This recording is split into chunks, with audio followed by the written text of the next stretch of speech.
A apostasia em muitas igrejas, o grande abandono da fé.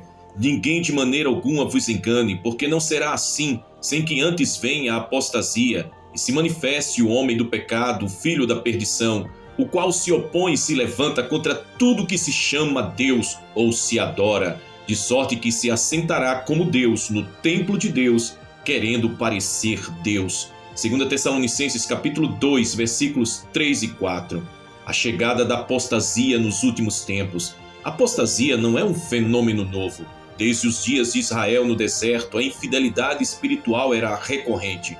Mas o que Paulo revela em 2 Tessalonicenses capítulo 2 é uma apostasia escatológica, final, institucional e generalizada. Uma rejeição voluntária e sistemática da verdade revelada. Ela afirma que antes da manifestação do anticristo viria a apostasia, não qualquer apostasia, mas a apostasia, a derradeira, aquela que marcaria o prelúdio da volta gloriosa do Messias. O teólogo Leonard Ravenhill alertou: a igreja hoje está tão submersa em entretenimento e tão divorciada do Espírito Santo que não reconheceria uma visitação divina nem se ela a sacudisse pela garganta. Esta palavra é uma convocação à consciência, ao temor e à vigilância espiritual. Vamos fazer uma viagem pelas Escrituras, pela história, pela teologia e pela realidade atual para entender com profundidade esse grande abandono da fé e como viver firmemente no caminho estreito da verdade. O que é apostasia? A definição bíblica e teológica, a etimologia e o significado. A palavra apostasia vem do grego apostasia, derivada de afsteme, que significa afastar-se, desertar, abandonar. Refere-se à rejeição consciente da fé anteriormente professada. A apostasia na Bíblia. No Antigo Testamento, Israel repetidamente abandonava o Senhor para seguir ídolos, conforme podemos ver em Jeremias capítulo 2, versículo 19, Isaías capítulo 1, versículo 4. No Novo Testamento, Jesus advertiu sobre os que se escandalizariam, em Mateus capítulo 24, versículo 10, e Paulo falou dos que apostatarão da fé, em 1 Timóteo capítulo 4, versículo 1.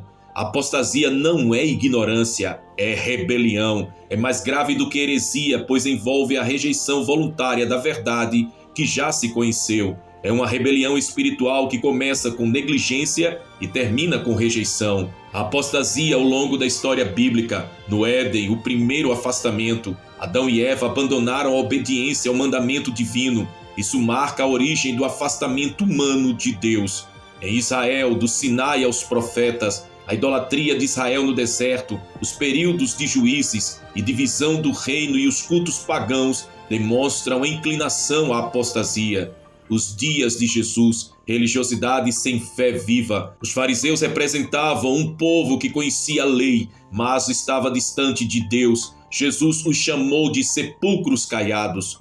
A igreja primitiva, os primeiros alertas. Paulo já advertia em Atos capítulo 20, versículos 29 e 30, sobre os lobos que viriam. João escreveu sobre os anticristos que já estavam no mundo em 1 João capítulo 2, versículo 18. O desenrolar da apostasia na história da igreja, do século I ao século III, perseguição e pureza doutrinária. Apesar das dificuldades, a igreja primitiva se manteve firme na doutrina apostólica. Nos séculos IV e V, a institucionalização e corrupção. Com a oficialização do cristianismo por Constantino, veio a acomodação, o sincretismo e o início da degradação doutrinária.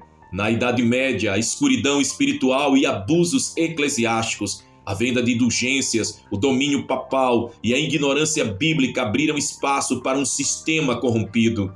Na Reforma Protestante, um clamor contra a apostasia. Martinho Lutero, João Calvino, Zwinglio e outros se levantaram contra a corrupção doutrinária. A sola escritura foi restaurada. Na era moderna, o secularismo, o liberalismo teológico e relativismo, teologias que negam a inspiração das Escrituras, negam milagres, o inferno e até a divindade de Cristo se multiplicaram. Os sinais contemporâneos da apostasia, o relativismo e o abandono da inerrância bíblica. Pastores e teólogos que declaram que a Bíblia precisa ser atualizada estão traindo a verdade eterna, conforme Isaías capítulo 40, versículo 8. um evangelho da prosperidade e entretenimento espiritual. A fé virou um produto. Pregadores vendem promessas em vez de pregar arrependimento. Inclusivismo religioso e ecumenismo sem verdade. Movimentos que colocam Cristo no mesmo nível de Buda, Maomé ou Krishna são manifestação direta da apostasia. Aceitação do pecado como normalidade. Práticas que a Bíblia condena claramente são agora aceitas em nome do amor, mas amor sem verdade é engano. O abandono da pregação da volta de Jesus. Muitos púlpitos se calam sobre o arrebatamento, o juízo eterno e o inferno. Isso é parte da anestesia espiritual. Implicações escatológicas da apostasia. A apostasia prepara o caminho para o anticristo. 2 Tessalonicenses capítulo 2 revela que antes do homem da iniquidade ser revelado, viria a apostasia, ou seja, a igreja abrirá espaço para o engano final. Uma religião global e falsa. Apocalipse capítulo 13 mostra uma besta religiosa que seduz as nações. Essa religião será tolerante com tudo, menos com a verdade bíblica. O julgamento dos apóstatas. Em Hebreus capítulo 10, versículos 26 e 27, se pecarmos voluntariamente depois de termos recebido o conhecimento da verdade, já não resta sacrifício pelos pecados. O que devemos fazer então? A resposta dos fiéis. Permanecer firmes na palavra. 2 Timóteo capítulo 3, versículos do 14 ao 17. Devemos ser como os bereanos em Atos capítulo 17, versículo 11, checando tudo à luz da Escritura. Amar a verdade ainda que custe caro. 2 Tessalonicenses capítulo 2, versículos do 10 ao 12. O amor à verdade é o antídoto contra o engano. Guardar-se do engano e orar por discernimento. Mateus capítulo 24, versículo 4. Jesus alertou: acautelai-vos para que ninguém vos engane. Viver em santidade e separação. 2 Coríntios capítulo 6, versículo 17. O chamado é claro: sai do meio deles e apartai-vos. Proclamar com ousadia a sã doutrina. Tito capítulo 2, versículo 1. Pregar arrependimento, cruz, sangue, eternidade e juízo, não o que agrada aos ouvidos. A.W. Tozer disse: apostasia é o juízo de Deus sobre uma igreja que se esqueceu de quem é Cristo. Charles Spurgeon declarou: chegará o tempo em que, em vez de pastores alimentando ovelhas, teremos palhaços entretendo bodes. E Martinho Lutero também disse: onde a palavra de Deus é pregada com fidelidade, ali haverá conflito. Onde não há conflito, não há verdade. A esperança dos fiéis, a volta de Yeshua. A apostasia será vencida pela manifestação da glória de Cristo. Em 2 Tessalonicenses capítulo 2, versículo 8 diz: então será revelado o iníquo, a quem o Senhor desfará com o sopro da sua boca. A noiva será preservada, conforme Apocalipse capítulo 3, versículo 10. Porque guardaste a palavra da minha paciência, também eu te guardarei da hora da tentação.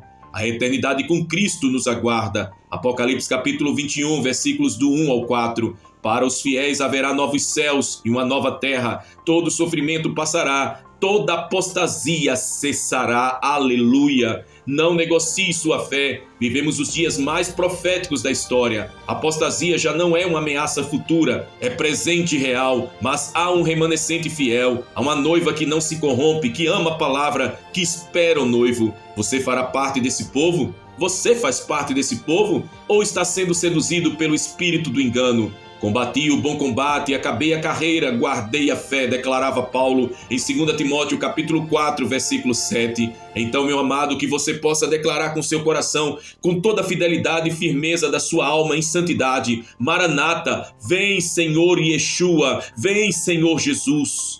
Quem é o remanescente, então? Uma definição bíblica e profética. O conceito de remanescente na Bíblia é, no Antigo Testamento, o remanescente de Israel. Isaías capítulo 10, versículos do 20 ao 22, e Sofonias capítulo 3, versículos 12 e 13. No Novo Testamento, aqueles que não se conformam com este século. Romanos capítulo 11, versículo 5, e Apocalipse capítulo 14, versículo 2. Ao longo das Escrituras, Deus sempre destacou um povo que, mesmo diante da corrupção generalizada, manteve-se fiel. Esses são o remanescente. No Antigo Testamento, Isaías fala de um remanescente que voltará. Isaías capítulo 10, versículo 21. Ou seja, um grupo purificado que não seguiu a idolatria nacional. Sofonias capítulo 3, versículos 12 e 13 diz que esse povo será humilde e fiel e não cometerá iniquidade. Eles pastarão e se deitarão e ninguém os atemorizará. No Novo Testamento, Paulo, em Romanos capítulo 11, versículo 5, declara que assim, pois,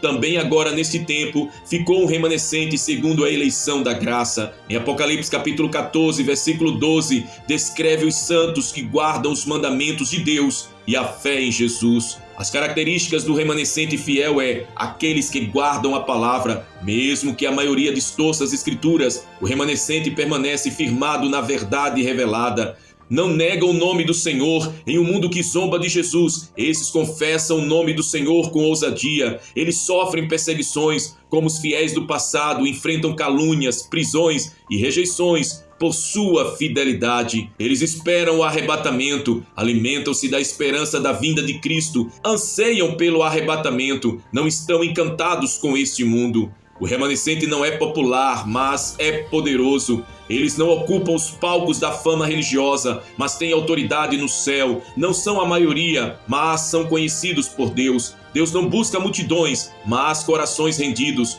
O remanescente é como Gideão com seus 300, como Noé com a sua arca, como Daniel diante de impérios. Leonard Ravenhill disse: a igreja hoje está tão submersa no entretenimento que o verdadeiro evangelho parece ofensivo. O remanescente mantém o evangelho verdadeiro aceso.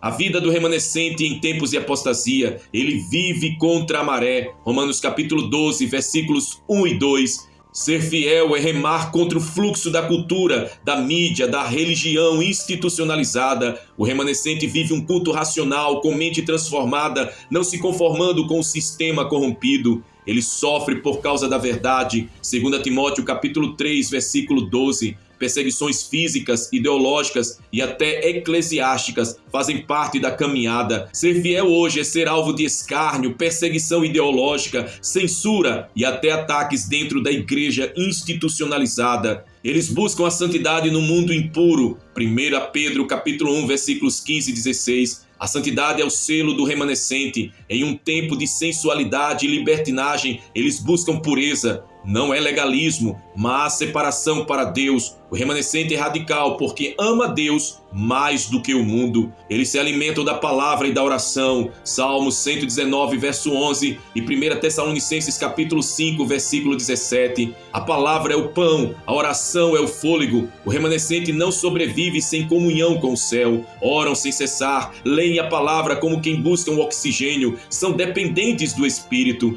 Eles resistem aos encantos da Babilônia espiritual. A Babilônia representa um sistema mundano, sensual e enganoso. O remanescente vive separado desse espírito. Eles discernem os tempos. Mateus capítulo 24, versículos 32 e 33. Como os filhos de Zacá sabem o que está acontecendo, estão atentos às profecias, não dormem espiritualmente. O papel profético da igreja fiel, ela é uma voz que clama no deserto. João capítulo 1, versículo 23. Como João Batista, a igreja fiel é chamada a preparar o caminho do Senhor, ainda que no deserto espiritual. Num tempo de ruídos religiosos, o remanescente é uma voz profética que ecoa a verdade de Deus. Eles denunciam o pecado com ousadia. Efésios capítulo 5, versículo 11. O remanescente não negocia com as trevas, expõe, confronta, adverte. Não participam das obras das trevas, repreendem com coragem e amor. Eles anunciam o evangelho eterno. Apocalipse capítulo 14, versículos 6 e 7.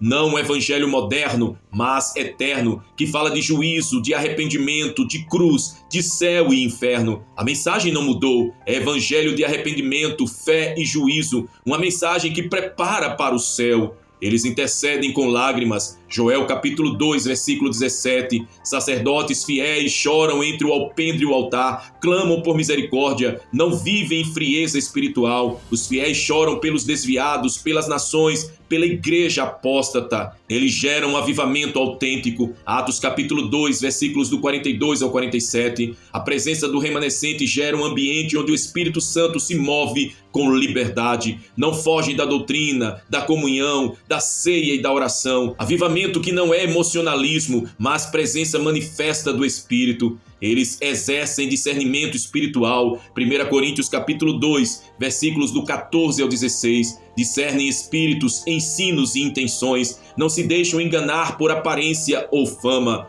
Eles são os guardiões da sã doutrina. Tito capítulo 1, versículo 9. Combatem heresias, defendem a fé, exortam com paciência e sabedoria. Os desafios do remanescente no tempo do fim, mesmo com cansaço espiritual e fadiga emocional. Daniel capítulo 7, versículo 25. O espírito do anticristo tenta mudar os tempos e as leis e oprime os santos do Altíssimo. Satanás ataca com exaustão, distrações e tribulações, mas os fiéis renovam as suas forças no Senhor. Glória a Deus. Eles sofrem incompreensão e isolamento. Hebreus capítulo 11, versículo 38. O mundo não é digno deles. Eles são rejeitados até dentro de muitas igrejas. São tidos como radicais, fanáticos, mas para Deus são heróis da fé. Os falsos avivamentos e enganos carismáticos. Mateus capítulo 7, versículos 22 e 23. Não é porque há sinais que há verdade. O remanescente discerne o Espírito por trás dos milagres. Nem todo mover vem de Deus. O remanescente julga tudo pela palavra.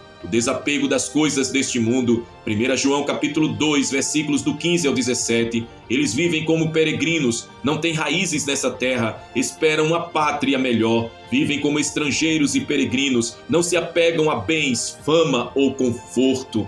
Mantém a esperança viva. Romanos capítulo 8, versículos 24 e 25. Mesmo sem ver, esperam. Mesmo sem apoio, seguem. Mesmo sem aplausos, continuam. Esperam com paciência, firmados na esperança viva em Cristo. Eles vencem o espírito de Laodiceia. Apocalipse capítulo 3, versículo 17. O remanescente resiste à mornidão, busca fogo do altar, riqueza espiritual verdadeira. As promessas de Deus ao remanescente, a preservação na hora da tentação. Apocalipse capítulo 3, versículo 10. Há uma promessa escatológica de livramento para os fiéis na grande tribulação. O remanescente será guardado nos dias do juízo. Há livramento prometido, aleluia. A coroa da vida. Apocalipse capítulo 2, versículo 10. Para os que forem fiéis até a morte, a fidelidade será recompensada com glória eterna. Recompensa para os mártires, para os fiéis até o fim. A intimidade com Cristo. João capítulo 14, versículo 21. O remanescente tem revelações do céu. Vem o noivo com olhos espirituais. Conhecem a Deus além do superficial. O noivo se revela a eles. Eles estarão assentados com Cristo. Apocalipse capítulo 3, versículo 21.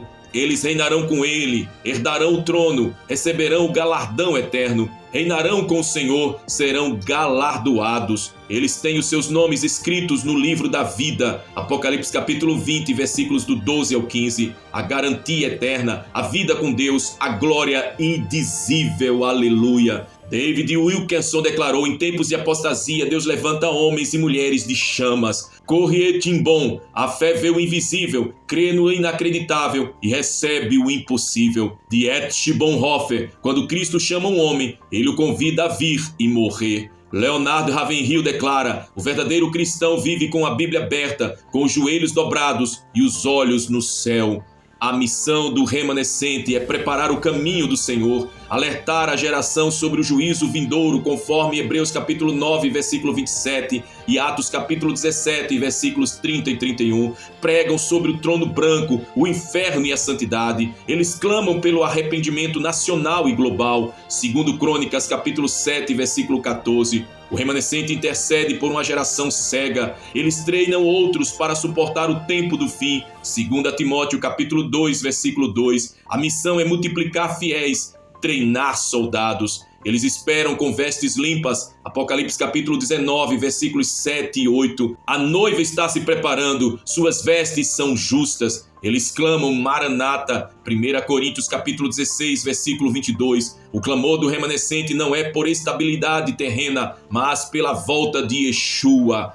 a vitória final da igreja fiel, o arrebatamento glorioso. 1 Tessalonicenses capítulo 4, versículos 16 e 17. No momento, num abrir e fechar de olhos, a noiva será retirada. A ceia das bodas do Cordeiro, Apocalipse capítulo 19, versículo 9. O remanescente será honrado numa celebração eterna. Eles reinarão com Cristo no milênio. Apocalipse capítulo 20, versículos do 4 ao 6. Serão sacerdotes, reis em um reino de justiça. Um novo céu e uma nova terra os esperam. Apocalipse capítulo 21, versículos do 1 ao 7. Sem dor, sem morte, sem engano, só glória, eternidade e Deus presente. Mantenha-se firme, meu irmão. Mantenha-se firme, minha preciosa irmã. O dia do Senhor está próximo. A apostasia cresce, o engano avança, mas a noiva também se apronta. Há um povo separado, há uma igreja remanescente. Não troque a eternidade por um momento de aplauso terreno. Seja fiel até o fim. Viva como quem vai encontrar o noivo a qualquer instante. Bem-aventurado aquele servo a quem o seu Senhor, quando vier, achar servindo assim. Lucas capítulo 12, versículo 43. Maranata, Yeshua vem, aleluia, glória ao Cordeiro de Deus. Exemplos bíblicos de remanescentes em tempos de apostasia. Noé, o justo em meio a uma geração perversa. Gênesis capítulo 6, versículo 9. Noé andava com Deus quando todos se corromperam. Sua obediência salvou a sua família. Ele é um tipo da igreja fiel antes do juízo. Elias, o profeta em tempos de idolatria nacional. 1 Reis capítulo 19, versículo 18. Pensando estar só, Elias ouviu de Deus: reservei para mim 7.000 que não se dobraram a Baal. O remanescente nem sempre é visível, mas está presente. Daniel, santidade no palácio babilônico. Daniel capítulo 1, versículo 8. Mesmo em terra estranha, Daniel não se contaminou. Viveu uma vida de oração e fidelidade diante de um império pagão. João Batista, a voz solitária no deserto. Mateus capítulo 3, versículos do 1 ao 3. João não buscava aprovação humana, pregava arrependimento com ousadia, preparando o caminho para o Messias. A igreja de Esmirna, pobre, mas rica. Apocalipse capítulo 2, versículos 9 e 10. Perseguida, sofredora, mas fiel até a morte. O modelo da igreja remanescente nos tempos de prova. A missão final do remanescente antes da volta de Jesus é proclamar o evangelho do reino. Mateus capítulo 24, versículo 14. O mundo precisa ouvir a verdade. O remanescente não se cala, testemunha com poder. Preparar a noiva para o arrebatamento. Efésios capítulo 5, versículo 27. Purificar, exortar, chamar ao arrependimento. A noiva deve estar sem mácula para o noivo. Confrontam a apostasia com ousadia. Judas capítulo 1, versículo 3. Eles defendem a fé, confrontam heresias, denunciam os falsos profetas. É missão profética e urgente de todos nós. Eles formam discípulos fiéis. 2 Timóteo capítulo 2, versículo 2. Eles multiplicam a verdade, ensinam outros a permanecerem firmes. Eles vigiam e clamam. Isaías capítulo 62, versículos 6 e 7. Sentinelas do Senhor, intercessores que não se calam até que venha o reino. Glória a Jesus. O futuro glorioso do remanescente após a volta do Senhor, ser arrebatado com glória. 1 Tessalonicenses capítulo 4, versículos 16 e 17. O remanescente ouvirá a trombeta e subirá com o Senhor. Eles reinarão com Cristo no milênio. Apocalipse capítulo 20, versículo 4. Participarão do governo de justiça do Messias na terra. Eles entrarão nas bodas do Cordeiro. Apocalipse capítulo 19, versículos do 7 ao 9. O banquete da eternidade, a recompensa do amor. Eles herdarão a nova Jerusalém. Apocalipse capítulo 21, versículos de 1 a 4. O novo céu e a nova terra. A vida eterna com o Senhor. Louvado seja o seu nome para todo sempre. Eles julgam com Cristo as nações. 1 Coríntios capítulo 6, versículo 2. A autoridade delegada. A glória incomparável. Um chamado ao compromisso total. Se hoje ouvirdes a sua voz, não endureçais o vosso coração. Hebreus capítulo 3, versículo 15. Este é o tempo, não há mais espaço para indecisos. O Espírito chama a igreja a sair do meio da apostasia e ser santa, separada, fiel. O noivo está vindo, o remanescente não será pego de surpresa. Glória a Jesus, louvado seja o Senhor nosso Deus. O servo fiel e o servo mau nas parábolas de Jesus, um chamado escatológico à fidelidade. Em Mateus capítulo 24, versículos do 45 ao 51, Jesus declara: Quem é, pois, o servo fiel e prudente que o Senhor constituiu sobre a sua casa para dar o sustento a seu tempo? Bem-aventurado aquele servo que o seu Senhor, quando vier, achar servindo assim. Em verdade vos digo que o porá sobre todos os seus bens. Mas se aquele servo, sendo mau, disser consigo: o meu senhor tarda em vir, e começar a espancar os seus companheiros, e a comer e a beber com os ébrios, virá o senhor daquele servo num dia em que o não espera, e em hora que ele não sabe, e separá-lo-á, e destinará a sua parte com os hipócritas. Ali haverá pranto e ranger de dentes. Um retrato da igreja nos tempos do fim. Nesta palavra eu quero mergulhar profundamente na parábola do servo fiel e do servo mau, presente no sermão profético de Jesus em Mateus capítulo 24. Ela representa dois tipos de servos dentro da mesma casa, simbolizando a igreja. O foco escatológico da parábola aponta para a responsabilidade espiritual de cada crente à luz da vinda iminente do Senhor. Quero utilizar a palavra grega firônimos, traduzida como prudente ou sensato, para destacar a qualidade essencial do servo fiel. Esta palavra nos guia por verdades teológicas, práticas e escatológicas que desafiam cada crente a examinar a sua posição espiritual e vocacional no corpo de Cristo.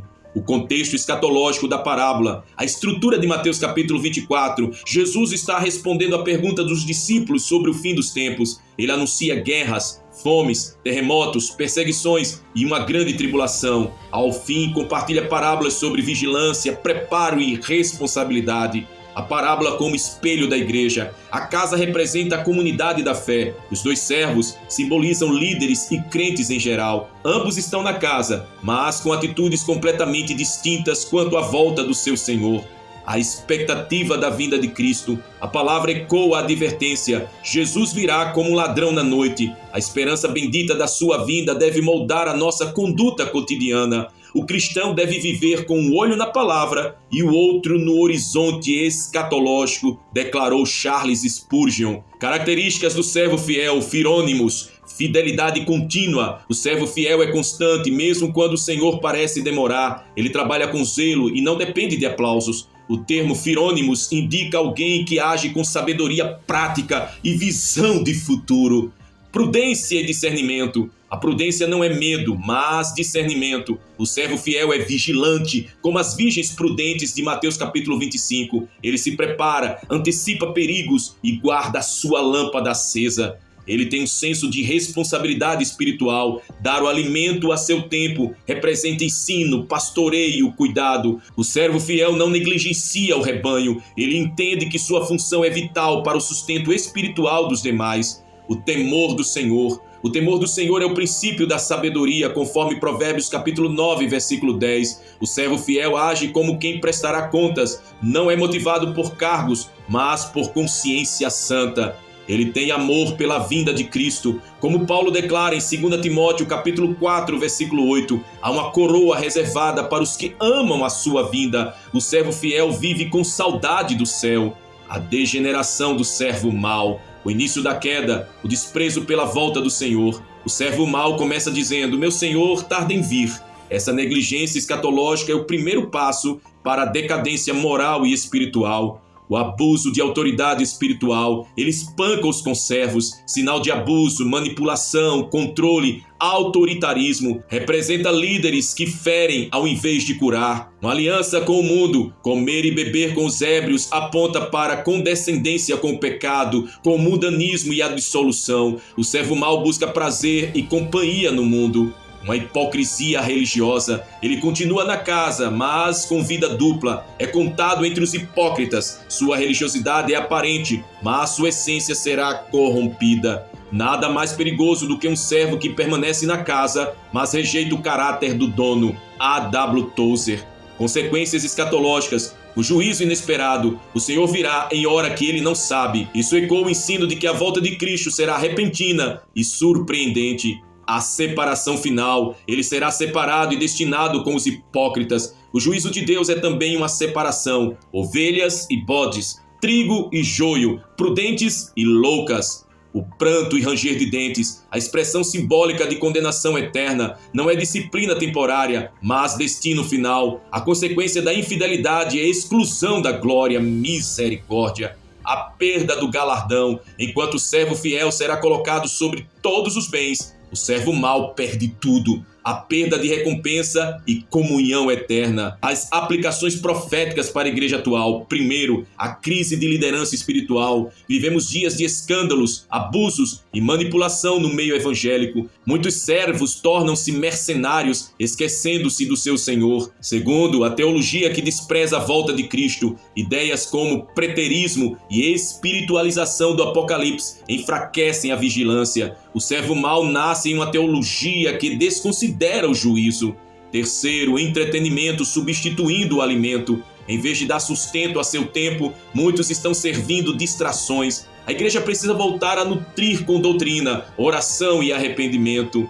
Quarto, a hipocrisia institucionalizada. A religiosidade vazia prolifera. Discursos inflamados sem vida transformada. O servo mau vive de aparência. E quinto, chamado à reforma pessoal. Antes de criticar o servo mau, devemos nos examinar. Somos fiéis em nossos deveres? Estamos esperando com zelo nosso Senhor? A correlação com outras parábolas de Jesus. As 10 virgens de Mateus capítulo 25, versículos 1 ao 13, também apresenta a diferença entre prudência, firônimos e negligência. A preparação para o noivo é a chave da fidelidade. A parábola dos talentos, em Mateus capítulo 25, versículos do 14 ao 30, mostra a fidelidade como serviço produtivo. Quem enterra o talento é repreendido como mau e negligente. A parábola do mordomo infiel, de Lucas capítulo 16, versículos do 1 ao 13. A mordomia infiel é punida. A administração dos recursos espirituais e materiais deve ser feita com integridade. E a parábola do servo incompassível, de Mateus capítulo 18, versículos do 23 ao 35, fala sobre perdão e misericórdia. O servo fiel reflete o caráter do Senhor em todas as suas relações. O chamado final à prudência e fidelidade, perseverança até o fim. Mateus capítulo 24, versículo 13. Mas aquele que perseverar até o fim será salvo. Fidelidade não é um momento, é um caminho.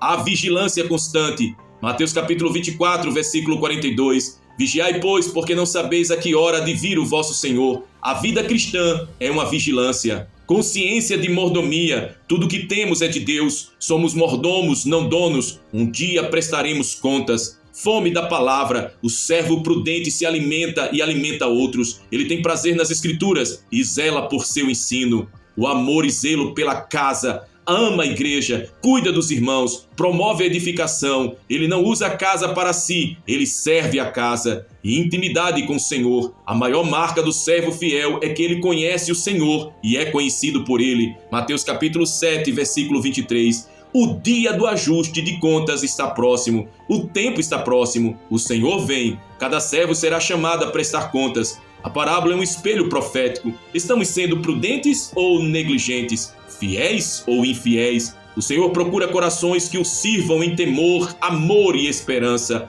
É melhor ser encontrado fiel num pequeno campo de serviço do que ser um mestre influente que esqueceu do Senhor. Watchmani.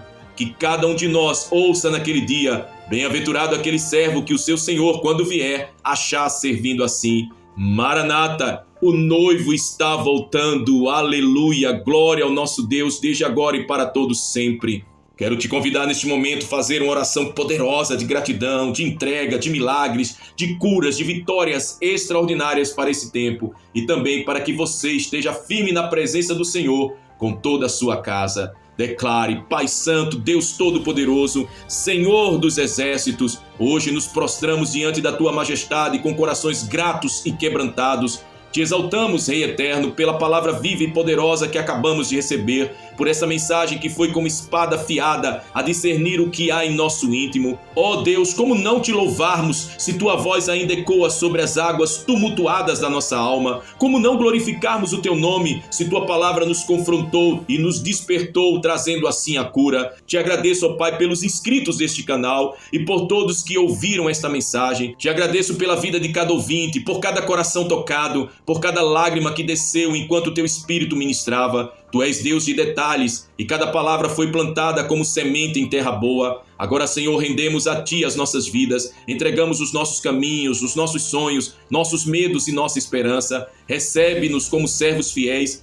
Purifica-nos de toda negligência e renova em nós um espírito reto. Não queremos ser encontrados como servos maus, mas como aqueles que te esperam com zelo e temor. Deus de milagres, vem com teu poder agora, estende tua mão poderosa sobre cada inscrito, cada família representada e libera milagres sobrenaturais. Toca os enfermos com teu bálsamo celestial. Onde houver um diagnóstico de morte, libera vida. Onde houver depressão, vem com a alegria do teu espírito. Onde houver escassez, abre os céus e envia provisão. Senhor Jesus, entra com vitórias extraordinárias. Traz reconciliação para os lares. Liberta aqueles que estão nas drogas, nas prisões, nas algemas espirituais. Tua cruz tem poder para restaurar histórias. Tua ressurreição anuncia um novo dia para aqueles que creem. Ergue os teus filhos como colunas em meio a esta geração corrompida. Levanta homens e mulheres cheios do Espírito Santo, que vivam com os olhos voltados para o alto, com o coração ardendo pelo teu reino. Que não sejamos seduzidos pelo mundo, mas firmados na rocha eterna.